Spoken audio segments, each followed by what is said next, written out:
मैं कुछ बातें आपके सामने रख रहा हूँ। इसको सुनने के बाद आपको यकीन हो जाएगा कि हिंदू कोई धर्म नहीं है, बल्कि ये ब्राह्मणों का बनाया हुआ एक फंदा है, एक जाल है, एक षड्यंत्र ब्राह्मणों का है। ब्राह्मणों ने अपने लिए क्या कुछ रखा है और दूसरे लोगों को क्या कुछ दिया है अपने धर्म के अंदर। अगर आप देखेंगे, सुनेंगे मेरी बात, तो आपको इस बात का पूरी तरह यकीन हो जाएगा। देखें, आपके सामने जो पुस्तक है यह है अत्रि स्मृति। स्मृतियों में वेद के बाद जो स्मृतियों में जो सबसे बड़ा नाम आता है वो अत्रि स्मृति का है। अब देखें अत्रि स्मृति के अंदर क्या कुछ लिखा है। मैं थोड़ा बहुत पढ़ करके आपको सुनाता हूँ। वैसे आप अगर आप चाहते हैं पढ़ना तो आप पूरी पुस्तक पढ़ सकते हैं। ये पुस्तक आपको गूगल पे मिल जाएगी। देखें भी और समझें भी। देखिए, इस पुस्तक के बारे में कितनी बड़ी बात लिखी है कि इस संसार में जो इच्छा अनुसार पाप करने वाले, यानी अपनी ख्वाहिश से, अपनी इच्छा से जो भी पाप इंसान करता है और जो धर्म की निंदा करते हैं, वो भी इस उत्तम धर्मशास्त्र के श्रवण करने से संपूर्ण पापों से मुक्त हो जाएंगे। ये इतनी बड़ी स्मृति है कि अगर इसको सुन ले कोई, मैं आपको पढ़ के सुनाऊंगा, आप सुन रहे हैं तो ये बता रहे हैं कि इससे सारे पाप, जानबूझकर किए हुए पाप, वो भी नष्ट हो जाएंगे। इसलिए यहाँ लिखा है कि इस कारण वेद के जानने वाले यतन सहित इसका पाठ करें और धर्म के अनुसार उत्तम चरित्रों वाले शिष्यों को भी सुनाए। तो ये यहाँ फिर आगे लिखा है कि किसको नहीं सुनाना है। यहाँ लिखा है कि निंदित कुल में उत्पन्न हुए। निंदित कुल जितने भी क्या कहते हैं कि शूद्र है या उससे नीचे लोग हैं, चांडाल है, दलित है, मलेच्छ है, वगैरह जो भी हो। आगे है कि दुराचरण करने वाले, मूर्ख, शूद्र, शूद्र को भी, और दुष्ट स्वभाव वाले ब्राह्मण, इन 5 प्रकार के मनुष्यों को श्रेष्ठ ब्राह्मण इसकी शिक्षा न दें। तो देखें कि यहाँ ये बात आ गई है।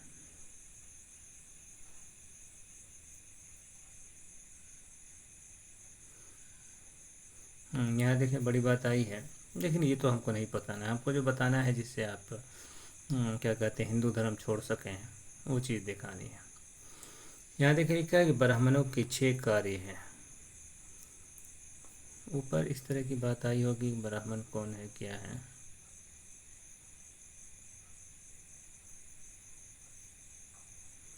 अच्छा, इसको रहने देते हैं, इसी को हम पढ़ते हैं। मंत्र 16 है। क्या लिखा है कि ब्राह्मणों के 6 कार्य हैं, काम है। उनमें यजन, दान और अध्ययन, ये 3 तपस्या है, और दान लेना, पढ़ाना, यज्ञ कराना, ये 3 जीविका है। 3 तपस्या, 3 जीविका, पढ़ाना, दान लेना, यज्ञ कराना, तो इससे इनकी ज़िंदगी चलेगी। आगे है कि क्षत्रियों के 5 कार्य हैं। उनमें यजन, दान, अध्ययन, ये 3 तपस्या है, और शास्त्र का व्यवहार और प्राणियों की रक्षा करना, ये 2 जीविका है। देखिए यहाँ लिखा कि वैश्यों को भी यजन, दान, अध्ययन, ये 3 तपस्या है, और वार्ता अर्थात खेती, वाणिज्य यानी कारोबार, तिजारत, गौओं की रक्षा और व्यवहार, ये 4 आजीविका है। आगे देखें शूद्र के बारे में कितनी गंदी बात आई है। शूद्र की ब्राह्मण, क्षत्रिय, वैश्य की सेवा करना, यही तपस्या है, मतलब पूजा है। और शिल्प कार्य उनकी जीविका है। शिल्पकार यानी हाथ से कोई काम करना। मैंने ये धर्म कहा, यहाँ लिखा है कि मैंने ये धर्म कहा, ब्राह्मण क्षत्रिय वैश्य और शूद्र ये चारों वर्ण इस धर्म के अनुसार चलने पर इस काल में बहुत सा सम्मान प्राप्त कर परलोक में श्रेष्ठ गति को पाते हैं। अब अगर देखें शूद्र को देखें तो एक बड़ी तादाद हिंदुओं की 60-65% अभी शूद्र है और 20% दलित है। कुल मिलाकर के 85 से 90 हो जाते हैं। तो इतनी बड़ी तादाद के बारे में बताया कि इनकी जो इबादत है, तपस्या है, पूजा है, वह है अपने से ऊंची जाति की सेवा करना। और आगे लिखा है कि इसी रास्ते पर चल कर के परलोक में अच्छी गति, अच्छा स्थान मिल सकता है।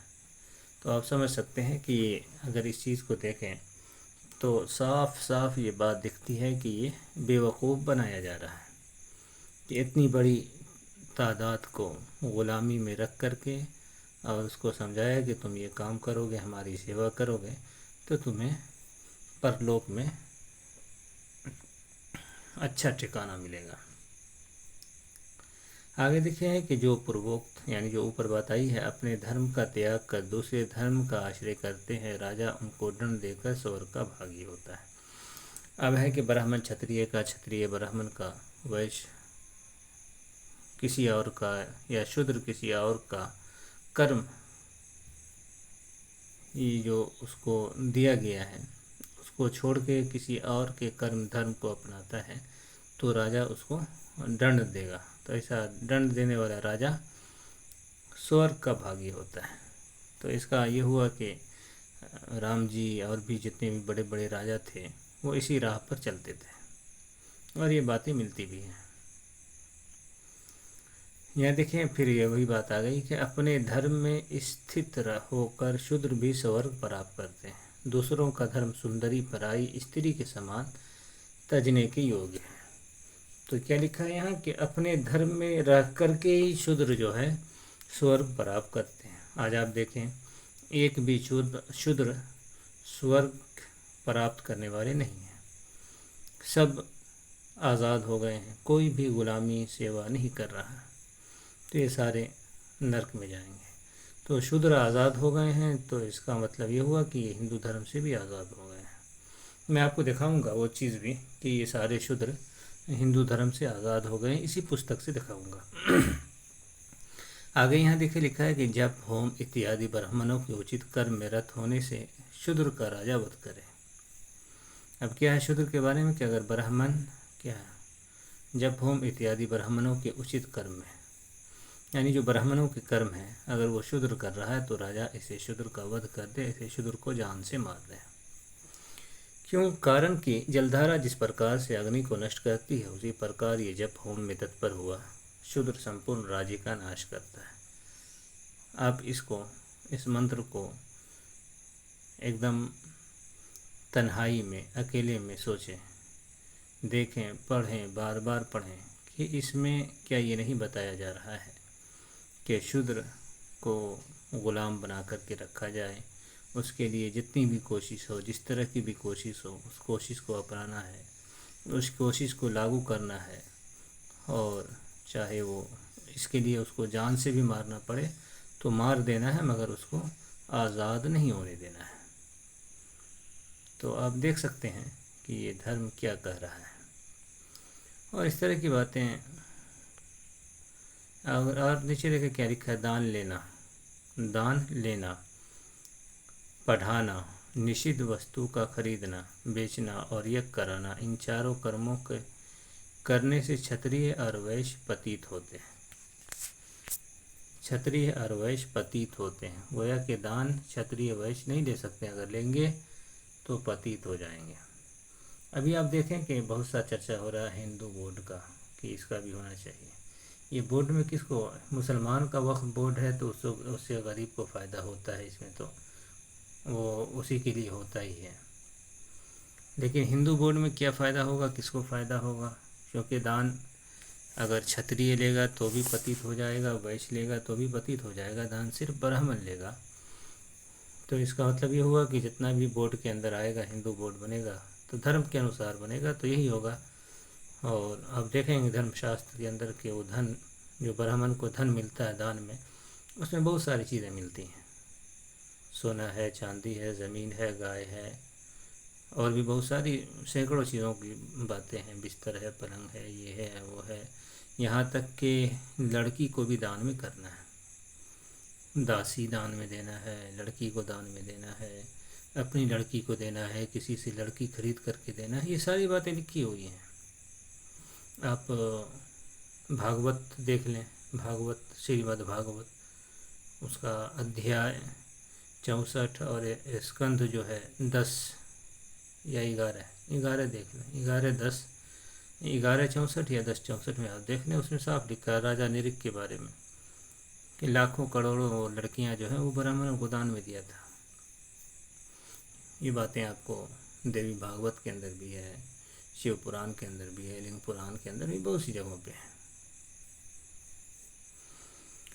तो इस तरह की बातें आप देख सकते हैं। यहाँ ऊपर ये बात आई है कि ब्राह्मण क्षत्रिय और वैश्य पढ़ा नहीं सकता है, यानी जो उसके पास ज्ञान है उस ज्ञान को वो बांट भी नहीं सकता है। और सिर्फ पढ़ करके कान बंद करके सुने जो कुछ पढ़ाया जा रहा है, वो उसको ये नहीं, दूसरे को नहीं पढ़ा सकता है। तो इस तरह से ब्राह्मण जो है आज़ादी देने से रोक दिया है। एक मंत्र मैं और अब पढ़ता हूँ आपके सामने, आपकी आँखें बिल्कुल खुल जाएंगी।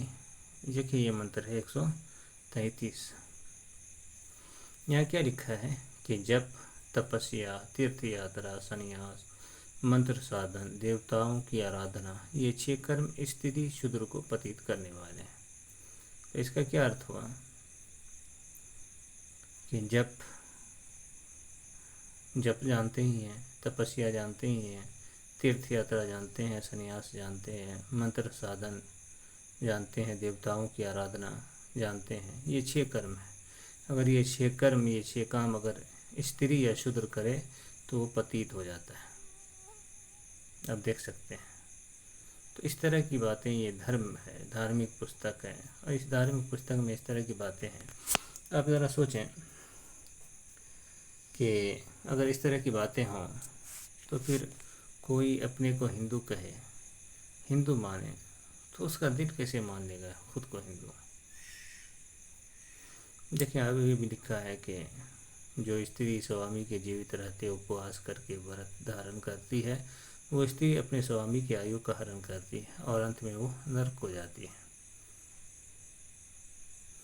आगे यदि स्त्री तीर्थ के स्नान करने की इच्छा है तो वो अपने पति के चरणोदक का पान करे, यानी जो पांव धोकर उसका पानी पी ले अपने शौहर का, पति का, तो इसी से उसका कल्याण होगा। तब वो स्त्री शिव या विष्णु भगवान के परम पद को प्राप्त कर सकेगी। तो यहाँ भी देखें कि स्त्री को भी शूद्र की तरह बिल्कुल बांध करके रखा है, गुलामी के लिए, सेवा के लिए।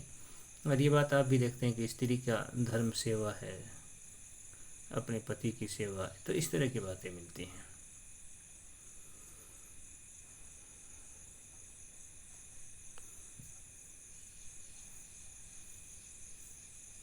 तो आप देख सकते हैं और समझ सकते हैं कि इन तमाम बातों को रहते हुए कोई स्त्री हो या पुरुष हो, वो कैसे हिंदू धर्म में रह सकता है। ये सरासर साफ दिखता है कि ये ब्राह्मणों का बनाया हुआ एक फंदा है जिसमें वो फांसने की लोगों को कोशिश करता है। तो यही बात आपके सामने लानी थी।